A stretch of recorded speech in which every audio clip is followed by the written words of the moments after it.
Part 1. Hello, Junior Cycle Camp, Jake speaking. Hi. I'm calling for some information about the cycle camp. I'm thinking of sending my son. Great. Well, it's held every weekday morning over the summer vacation and we focus on basic cycling skills and safety. We have 8 levels for children from 3 years upwards. How old's your son? Charlie. He's 7. He can ride a bike, but he needs a little more training before he's safe to go on the road.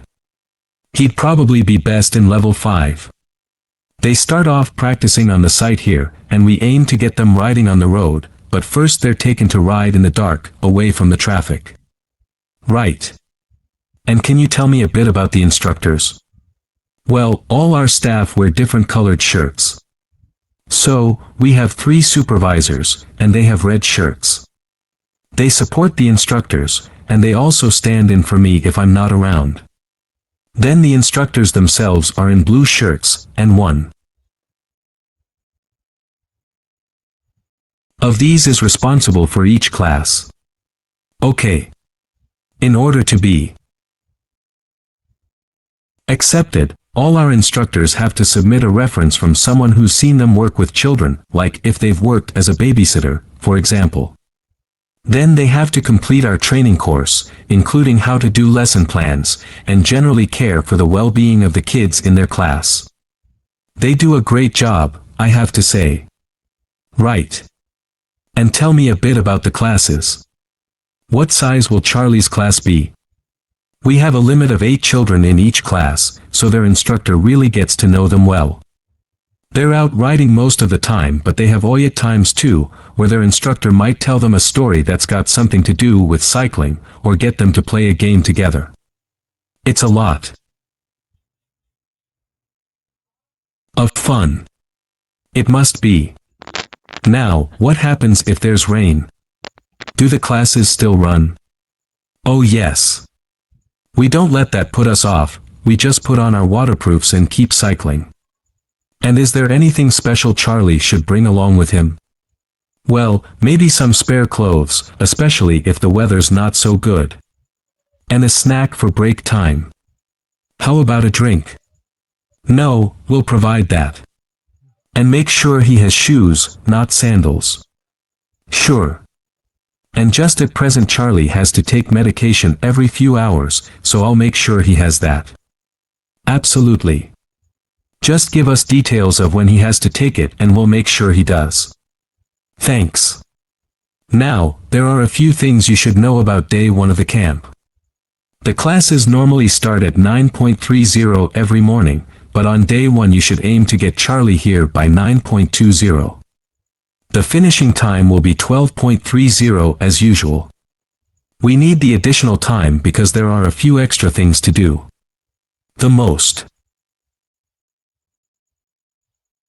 important is that we have a very careful check to make sure that every child's helmet fits properly. If it doesn't fit, we'll try to adjust it, or we'll find him another one, but he must wear it all the time he's on the bike. Of course. Then after that, all the instructors will be waiting to meet their classes, and they'll meet up in the tent, you can't miss it. And each instructor take their class away and get started. Okay. Well, that all sounds good. Now can you tell me how much the camp costs a week? $199. We've managed to keep the price more or less the same as last year, it was $190 then. But the places are filling up quite quickly. Right. Okay, well I'd like to book 4. Part 2. Hello everyone. My name's Megan Baker and I'm a recruitment consultant at AVT Recruitment Specialists. Now, our company specializes in positions that involve working in the agriculture and horticulture sectors, so that's fresh food production, garden and park maintenance and so on. And these sectors do provide some very special career opportunities. For a start, they often offer opportunities for those who don't want to be stuck with a 40-hour week, but need to juggle work with other responsibilities such as child care, and this is very important for many of our recruits. Some people like working in a rural setting, surrounded by plants and trees instead of buildings, although we can't guarantee that. But there are certainly health benefits, especially in jobs where you're not sitting all day looking at a screen, a big plus for many people.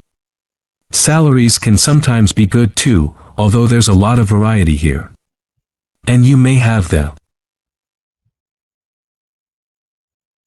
opportunity in some types of jobs for travel overseas. Although that obviously depends on the job, and not everyone is keen to do it. Of course, working outdoors does have its challenges. It's fine in summer, but can be extremely unpleasant when it's cold and windy. You may need to be pretty fit for some jobs, though with modern technology that's not as important as it once was. And standards of health and safety are much higher now than they used to be, so there are fewer work-related accidents. But if you like a lively city environment surrounded by lots of people, these jobs are probably not for you. They're often in pretty remote areas. And some people worry about finding a suitable place to live, but in our experience, this usually turns out fine. Now let me tell you about some of the exciting jobs that we have on our books right now. One is for a fresh food commercial manager.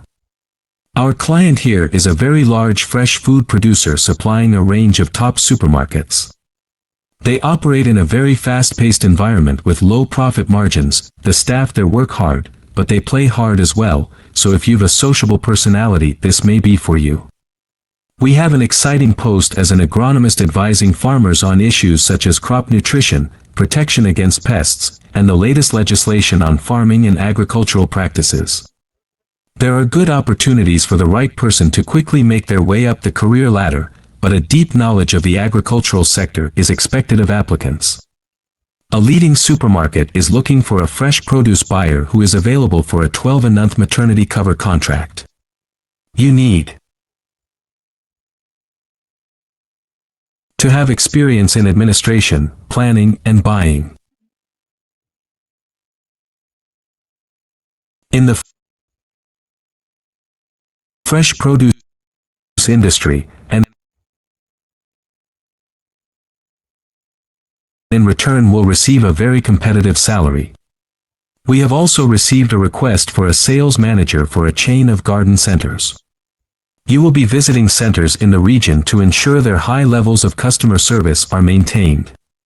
This post is only suitable for someone who is prepared to live in the region. There is also a vacancy for a tree technician to carry out tree cutting, forestry and conservation work. Candidates must have a clean driving license and have training in safety procedures. A year's experience would be preferred, but the company might be prepared to consider someone who has just completed an appropriate training course. Finally, we have a position for a farm worker. This will involve a wide range of farm duties including crop sowing and harvesting, machine maintenance and animal care. Perks of the job include the possibility of renting a small cottage on the estate and the chance to earn a competitive salary. A driving license and tractor driving experience are essential. Part 3. Okay Rosie, shall we try to get some ideas together for our presentation on diet and obesity? Sure. I can talk about the experiment I did to see if people can tell the difference between real sugar and artificial sweeteners.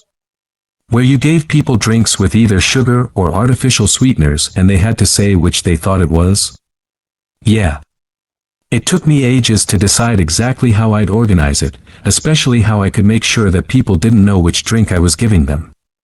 It was hard to keep track of it all, especially as I had so many people doing it. I had to make sure I kept a proper record of what each person had had. So could most people tell the difference? Yeah, I hadn't thought they would be able to, but most people could. Then there's that experiment I did measuring the fat content of nuts, to see if the nutritional information given on the packet was accurate. The one where you ground up the nuts and mixed them with a chemical to absorb the fat. Yes. My results were a bit problematic. The fat content for that type of nut seemed much lower than it said on the package. But I reckon the package information was right. I think I should probably have ground up the nuts more than I did.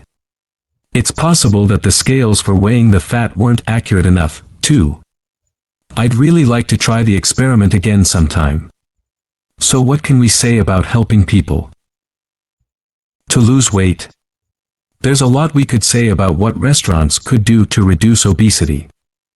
I read that the items at the start of a menu and the items at the end of a menu are much more likely to be chosen than the items in the middle. So, if you put the low-calorie items at the beginning and end of the menu, people will probably go for the food with fewer calories, without even realizing what they're doing. I think food manufacturers could do more to encourage healthy eating. How? Well, when manufacturers out calorie counts of a food on the label, they're sometimes really confusing, and I suspect they do it on purpose. Because food that's high in calories tastes better, and so they'll sell more. Yeah, so if you look at the amount of calories in a pizza, they'll give you the calories per quarter pizza and you think, oh, that's not too bad. But who's going to eat a quarter pizza? Exactly. I suppose another approach to this problem is to get people to exercise more. Right. In England, the current guidelines are for at least 30 minutes of brisk walking, 5 days a week.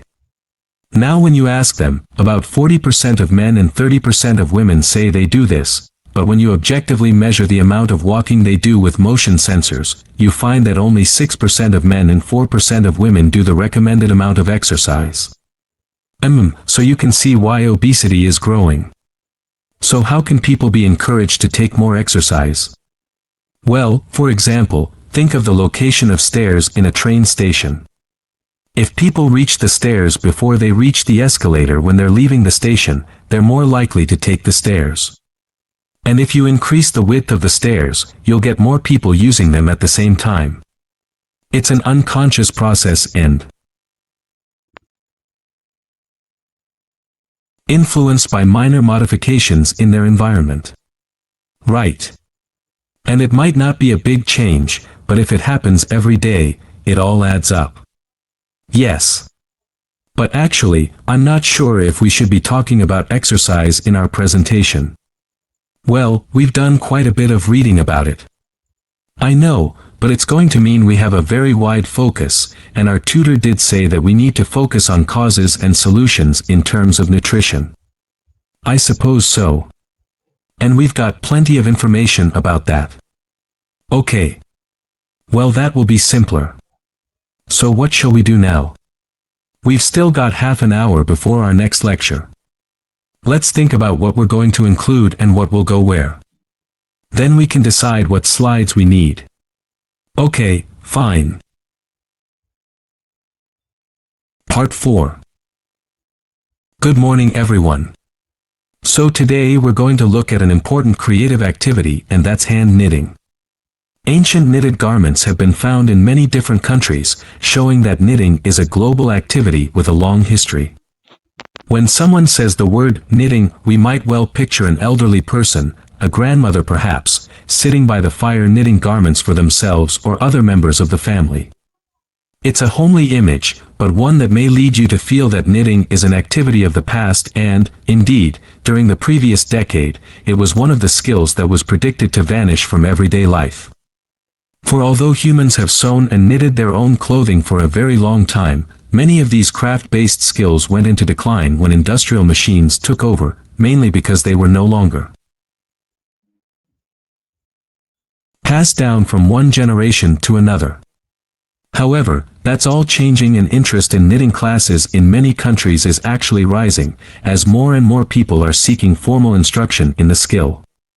With that trend, we're also seeing an increase in the sales figures for knitting equipment. So why do people want to be taught to knit at a time when a machine can readily do the job for them? The answer is that knitting, as a handicraft, has numerous benefits for those doing it. Let's consider what some of these might be. While many people knitted garments in the past because they couldn't afford to buy clothes, it's still true today that knitting can be helpful if you're experiencing economic hardship. If you have several children who all need warm winter clothes, knitting may save you a lot of money. And the results of knitting your own clothes can be very rewarding, even though the skills you need to get going are really quite basic and the financial outlay is minimal. But the more significant benefits in today's world are to do with well-being. In a world where it's estimated that we spend up to 9 hours a day online, doing something with our hands that is craft-based makes us feel good. It releases us from the stress of a technological, fast-paced life. Now, let's look back a bit to early knitting activities.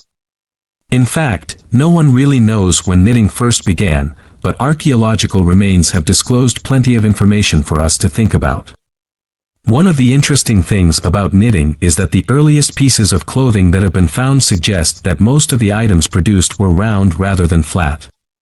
Discoveries Q36 from the 3rd and 4th centuries in Egypt show that things like socks and gloves, that were needed to keep hands and feet warm, were knitted in one piece using 4 or 5 needles. That's very different from most knitting patterns today, which only require 2.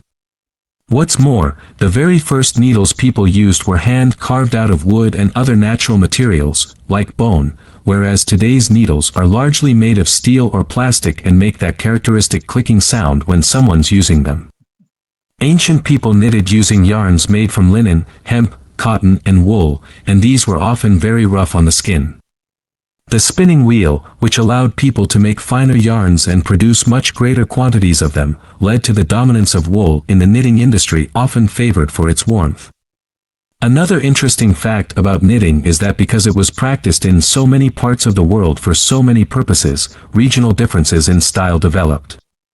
This visual identity has allowed researchers to match bits of knitted clothing that have been unearthed over time to the region from which the wearer came or the job that he or she